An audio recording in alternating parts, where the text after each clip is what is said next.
Bonjour, Parashat Massé, dernière paracha du livre de Bamidbar, texte dans lequel on va nous relater, d'ailleurs c'est la traduction du mot Massé. Massé, ce sont les Massaot, les étapes, les voyages, les différentes étapes par lesquelles les enfants d'Israël vont passer lors de leur pérégrination dans le désert, dans leur chemin vers la terre d'Israël.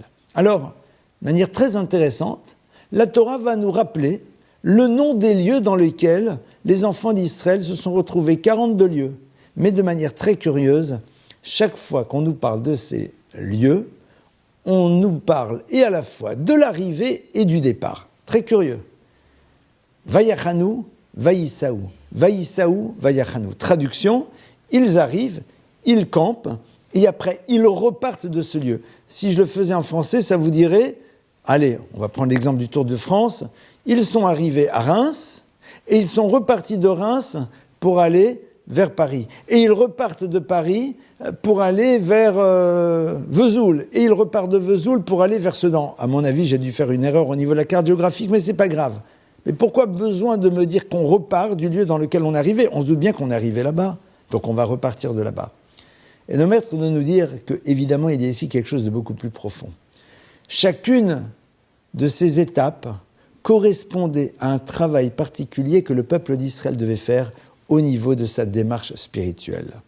Et lorsque le texte de la Torah nous dit « ils arrivent dans ce lieu et ils repartent de ce lieu pour aller vers un ailleurs », eh bien, c'est là pour nous rappeler qu'on ne quitte pas un lieu tant qu'on n'a pas fini d'y faire tout ce que l'on devait y réaliser. Le peuple d'Israël, dans ces différentes étapes du désert, qui d'après la tradition mystique, parce qu'elles sont au nombre de 42, correspondent à un nom divin de 42 lettres, eh bien, vont savoir chaque fois effectuer un travail spirituel particulier. Et c'est seulement quand elles ont terminé de faire ce travail spirituel particulier qu'elles décident de partir de ce lieu pour aller vers un ailleurs.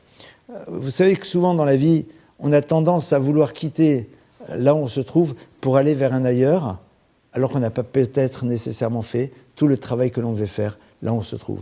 Ce sont des questions qui ne sont pas simples. Mais ce qui est sûr, c'est que l'endroit dans lequel nous nous trouvons à l'instant T exige de notre part une réflexion sur la mission qui doit être la nôtre, là où on se trouve. Et de manière très simple, dans la vie, vous savez, il nous arrive de voyager.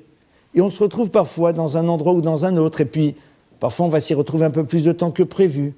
Posons-nous systématiquement la question, si je suis dans cet endroit, quelle est ma mission ? Soit par rapport à cet endroit, soit en effet, imaginez que vous êtes dans un lieu dans lequel vous pensez ne rien avoir à faire. Eh bien, c'est peut-être le lieu dans lequel on va pouvoir prendre le temps d'apprendre, d'étudier, de réfléchir, que sais-je, de faire quelque chose qu'on n'aurait peut-être pas pensé faire si on avait été dans un endroit qui est un ailleurs. Voici un petit peu le sens de ces différentes étapes.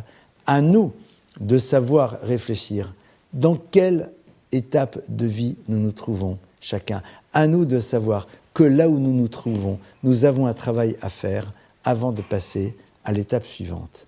Shabbat Shalom.